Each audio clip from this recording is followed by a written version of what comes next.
The Diplomat Season 3 picks up right where we left off, with Kate and everyone else running back inside to make sense of what's happening and to secure Grace. The White House is also briefed, but the only thing on Grace's mind is who the president was talking to before he died. Kate has no choice but to fess up that it was Hal. If you haven't caught up on the Diplomat Season 1 and 2, click the link to catch up. Grace is obviously pissed because she knows Hal was probably telling the president about the whole bombing of UK ships. Grace cooked up.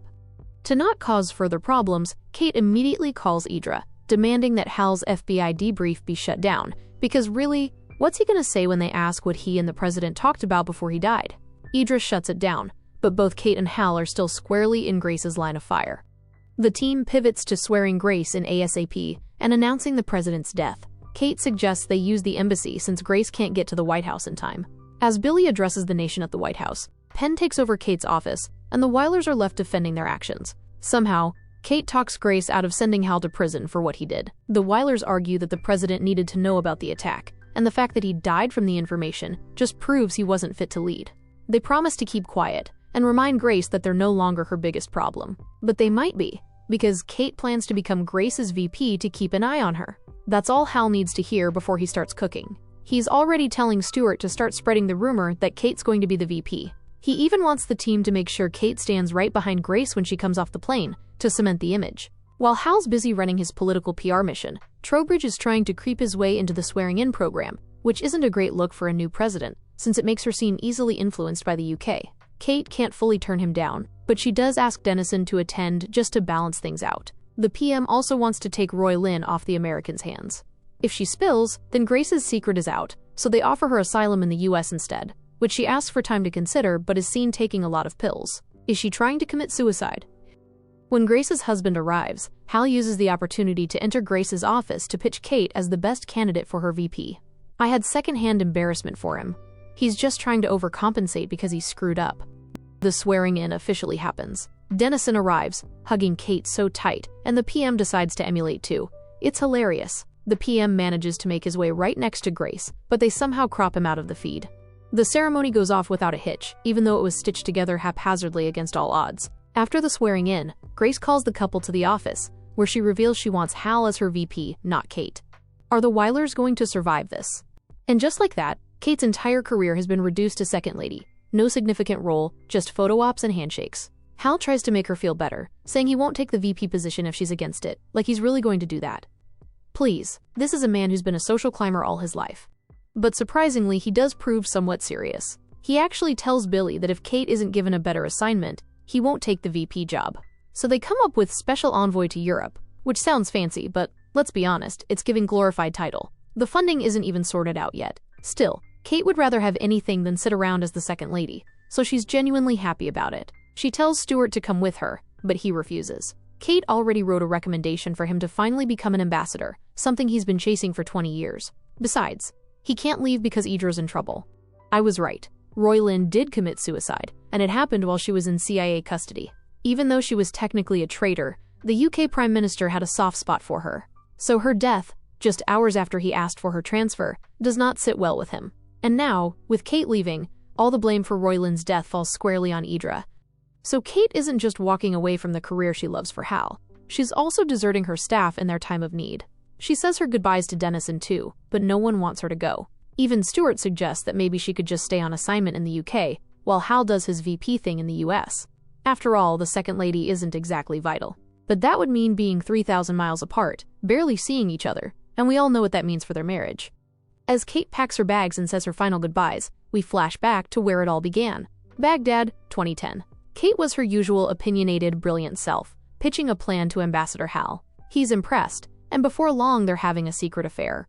When Hal's reassigned to another country, Kate offers to follow him, but he refuses to let her ruin her career, which she takes as his way of ending things. Later, he proposes, and she drops everything for him anyway. So now the question is she doing it again? Well, as they get to the tarmac and she begins hugging everyone, my girl cannot bring herself to leave. In that split second, she makes her choice. She's staying in London. Looks like this season is hell-bent on making us children of divorce. Not even 72 hours after accepting the VP job, Grace is already considering dumping Hal. Brew. He only finds out because of Kate, who's now at the White House helping sort out the statement about their marriage. The plan is to quietly go their separate ways, both career-wise and partner-wise, while keeping up appearances for the cameras. But is it really going to be that easy, though? They're already struggling not to slip back into old habits, dancing around the urge to get intimate again, while pretending this clean break will actually stick. Anyways, Kate is helping him with the sitting arrangements for Rayburn's funeral when she realizes a guy named Sinar, the governor of Pennsylvania, has been given better seating while Hal's shoved in a corner, meaning Grace is looking to replace Hal with the man. Apparently, Hal hasn't even been officially announced as VP yet, but he's already out here promising people favors behind the president's back, and Grace found out. When Kate confronts him, Hal assumes she's just trying to undermine him, but once he hears he's about to be replaced, he actually chills. He explains that he's only 3 votes away from passing the Law of the Sea Treaty. Basically, a huge global agreement that decides who controls what parts of the ocean and how countries share resources like fishing grounds and seabed minerals. It's about power, trade, and global influence. If it passes, the US would finally have a say again in those international decisions. It's a big diplomatic win. That's why he's been making deals and cutting corners, trying to get votes. He's been doing it quietly, so if it fails, Grace doesn't take the hit. But if it succeeds, Grace looks brilliant. Kate lights up hearing this, and jumps right in to help him secure the votes. But in doing so, she completely lets down Stuart and Idra.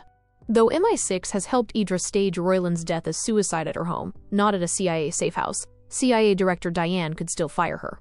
Stuart had implored Kate to speak with the CIA director and flex her muscle as second lady to help Idra keep her job, but she completely stands the woman up after scheduling a meeting because she got caught up helping Hal instead. And Hal, of course, manages to make everything worse. At Rayburn's funeral, he goes off on the new intending candidate Sinar, after Sinar makes a tone-deaf remark about shutting down the Air Force aeronautic plant outside Pittsburgh because he thinks it's not worth keeping. Hal basically schools the guy in front of everyone. And just like that, Hal is officially getting dumped as VP. He can't control himself, he's a man-child. So Kate has to tell the president about Hal's progress on the Law of the Sea Treaty, pitching it as his saving grace. And somehow, it works. Grace decides to take a chance on him after all, with plans to discuss strategy on the flight back to DC. As they walk out, Kate and Hal hug and smile for the cameras, playing up the perfect power couple act for the press. Kate's back in London, and she's practically glowing. Her staff can't quite figure her out, because this new, bubbly, sweet version of Kate is weirding everyone out. But hey, my girl's on cloud 9.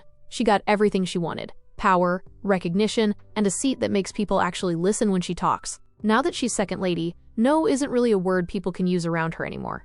She plans to meet the guy at the Foreign Office, who handles resource extraction, specifically oil drilling from the sea, because Denmark is trying to block the drilling licenses in the North Sea. The North Sea, by the way, is that stretch of ocean bordered by the UK, Norway, Denmark, Germany, and the Netherlands, and it's loaded with offshore oil and gas. Each country drills in its own section, but what one nation does can affect the others. Right now, Denmark's threatening to slow things down while the UK wants to keep drilling full speed ahead.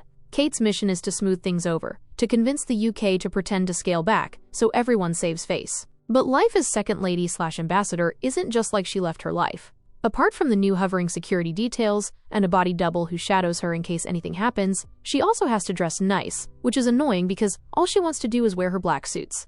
To top it all off, everyone sees her as a shortcut to Hal, especially the Prime Minister, who apparently doesn't know the meaning of the word subtle. When Kate finally visits the Minister of State for Climate, Environment, and Technology to discuss the North Sea issue, the PM hijacks the whole thing with a photo op team ready. Taking pictures of him and Kate at every turn, he agrees to scale back the drilling, but only if the White House, meaning Hal specifically, pitches it to him directly. After Kate stood Diane up, she's told Idra she's on her own. Stuart tries to help by pitching a new project for Idra, a program that would handle defectors across Europe who have valuable intel, hoping it'll make her too important to fire. But Dennison and MI6 reject the idea. The only way Idra can stay in her role now is to claim the PM told her to poison Roy Lynn, a total lie that could be used to take down Trowbridge. Idra refuses, of course. When Kate speaks with Gannon about the drilling licenses, hoping he can help her get the issue in front of the White House, the guy's too busy panicking about being fired for crossing Hal once. Kate's exhausted by how everyone keeps using her just to get to the vice president. Stuart suggests she just call Hal directly, which she tries, but even being married to the VP doesn't get her an easy connection. Kate pitches keeping Idra onto the PM at this cocktail party he invited her to, and after much persuasion, he accepts and immediately follows it up by asking if she's spoken to Hal about the drilling situation. She hasn't, obviously, but since he just did her a favor, she lies. She tells him the White House is backing the UK, and Denmark needs to stand down. Now she has to get Hal on the phone immediately to clean this up. After contacting him again and is shut down, she pivots to using their SOS message, which scares Hal out of his meeting with the Chinese foreign minister to pick her call. Kate wants Hal to give Denmark something in exchange for letting the UK keep drilling, like upgrading their early warning defense system. But Hal is pissed. First, because every commitment they make has to go through the president. Wait, is Hal now turning straight and narrow on us? Second, because she used their emergency code for this. He lashes out asking if this is how it's going to be now, calling him every time she needs political help. To make things even more awkward, Dennison walks in mid-argument, which only fuels Hal's anger. After dropping the call, Kate makes out with Dennison, but the guy stops halfway through saying it's not the right time. At the end of the day, Kate heads back to her empty mansion. Feeling kind of lonely even though she claims to hate Hal, she really misses him. 5 months after the swearing in, things seem to be running smoothly. Idra's managed to keep her job. Her defector program is up and running. Kate's throwing one of her fancy diplomatic parties when Hal decides to drop by to surprise her for their anniversary, with a little help from Stuart and Idra. Cute, right? Well, until he walks in and sees Kate being all flirty with this guy named Callum Ellis. Hal is boiling but has to act cool, given this is what they agreed on. Immediately after Kate takes him to her room where they have a discussion, the Callum guy is kind of a negotiator for the North Sea, who helped Kate on the matter, and one thing led to another. Hal is surprised it's not Dennison, which Kate reveals he is in a relationship. Kate is not happy about this either. As she breaks down crying in her office, the vice presidency job kind of destroyed their marriage. For the rest of the stay, Hal is super cold to Kate, even at their so-called anniversary interview. But their day gets worse when one of the defectors Idra is helping get housed reveals the United States is behind the HMS Courageous bombing. Upon looking into the guy, they realized he worked with Roman Lenkov, meaning he is legit. Hal and Kate have no choice but to read Idra, in that the current president ordered the bombing as they fly out to brief the president. The plan now is to get ahead of the story before it leaks. The president wants to come clean to Prime Minister Trowbridge about the US being behind the HMS Courageous bombing. Billy and Hal are both on board with it, but Kate knows this is a disaster. Trowbridge is emotional and impulsive. When Hal wouldn't let her speak, she outs his tactics. She knows Hal would never do this if he was president. The only reason he's supporting Grace's disastrous plan is because when it all blows up, Grace will have to resign, and guess who becomes president? Hal swears up and down that it's not true, and has Kate kicked out of Grace's vacation home where the whole thing is happening. With no one listening to her, she decides to go through Grace's husband, Todd, last minute as she is being escorted out of the building. She suggests the president blame the attack on the dead President Rayburn, which Todd quickly takes to his wife. Billy is vehemently against it given Rayburn was her mentor, which Todd rightly points out. He believes neither Billy nor Hal has the president's best interest at heart. When the PM arrives with Dennison, they reveal to him that President Rayburn ordered the attack. Though Dennison tells Kate the PM would want 10 pounds of flesh for this, the PM supposedly accepts peace in exchange for a few political favors, until it's time to give the speech to the public. Trowbridge is supposed to talk about Royland's involvement in the bombing, while Grace adds that it was in coordination with Rayburn. But he straight up reveals the bombing was ordered by the US President Rayburn. Now imagine if Grace had told him the real truth. The streets immediately erupts in protests, as the UK wants everything USA out of their country. Market is dipping. The president is advised to apologize to the PM, which Hal is completely against. To him, an apology equals humiliation. But the problem is, Trowbridge isn't even picking up the phone. That's when Callum shows up. Remember him, Kate's North Sea friend / complicated flirtation? He's been tracking a missing Moscow submarine asset that just reappeared, now parked miles off the UK coast. He needs the US to help them move it, but since no one can reach Trowbridge, there's no official way to offer assistance. To make things worse, the PM's newly updated schedule shows 2 meetings with Chinese officials. That's when they realize Trowbridge is actually asking China's help with moving the Russian submarine. But the White House still refuses to grovel, believing it's not a real threat. Callum fesses up that the submarine is carrying the Super Rosie, Russia's doomsday weapon. If China gets anywhere near it, the balance of global power tilts overnight. The president finally agrees to apologize, but the Department of Defense would be on standby, which sparks an argument between Callum and Kate on how the US uses and discards people. When Callum reveals he knew about the submarine for a month now but didn't tell anyone, Kate blows up on him like she talks to Hal. She believes he is like Hal in the sense that they act godlike, but when everything blows up in their faces, she has to be the one to clean it up. Even though they had such a cute day, Callum doesn't appreciate being spoken to that way. He insists he is not Hal, and Kate apologizes that it's been her norm for 15 years, so it's become habitual. She also does some self-reflection, realizing she might also be part of the reason her marriage failed. She has always spoken to Hal this way because she believes he deserves it, but now she's realizing maybe she does treat people badly. She asks that Callum give her another chance, but it's unsure if he would. The president eventually proposes a summit in the UK to discuss moving forward, which Trowbridge accepts. And Kate apologizes to one of her staff for the role the US took in the HMS Courageous bombing, given that's the only apology they would be getting.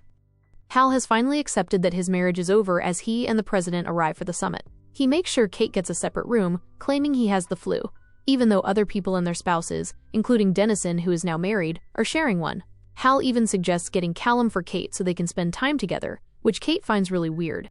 Now it's time to talk to the PM. Even though the president tells him that the Russian submarine is actually carrying a very destructive weapon, the PM refuses to believe it. Can't really blame the guy. All America has been doing lately is lie to him. The only other person that can convince him is Callum, but telling the PM he knew about this and went to the Americans instead of his own government is more or less treason. Even though Callum didn't tell the PM because he's reckless, he eventually agrees to do it. Surprisingly, it takes Hal to get Callum to stand down. Hal wants Kate to finally be happy, and sacrificing a man that makes her happy is just self-sabotage to him. He comes up with a better plan: send a drone to snap pictures of the submarine. There are distinguishable alterations made to submarines carrying weapons, but entering UK waters without permission could be considered an act of war, so the president is against it. Hal, however, sells the idea to her, and she accepts. They show the pictures to Trowbridge, but he still says no. As much as he doesn't want the Chinese getting their hands on it, he also doesn't want it in the hands of the US, given they're not really allies anymore. The meeting is about to go south when Hal suggests Kate tell the PM to just bury the submarine in the sea. That way, no country gets their hands on it. He finally accepts. What Hal did makes Kate finally realize she loves him too much. She apologizes to him and asks that he take her back, which he does. She's even planning to go back to DC for a while. But she really should have remembered why she left in the first place. Because as the PM and president snap pictures, Callum informs Kate that the weapon on the submarine is missing. At first, she assumes the Russians got to it in time and took it. But when the president's husband, Todd, who's jealous of Hal and Grace's relationship, asks Kate if she's worried about their closeness, which she isn't, it suddenly clicks. When the US went to take the pictures of the submarine, they didn't just take pictures, they took the weapon. And Hal made her sell that lie to the Prime Minister. Now, if the Russians realize the UK stole their weapon, which they'll obviously assume, Russia would wage war on the UK while the US goes unscathed. This makes Kate finally realizes maybe she should be worried about Hal and Grace's closeness.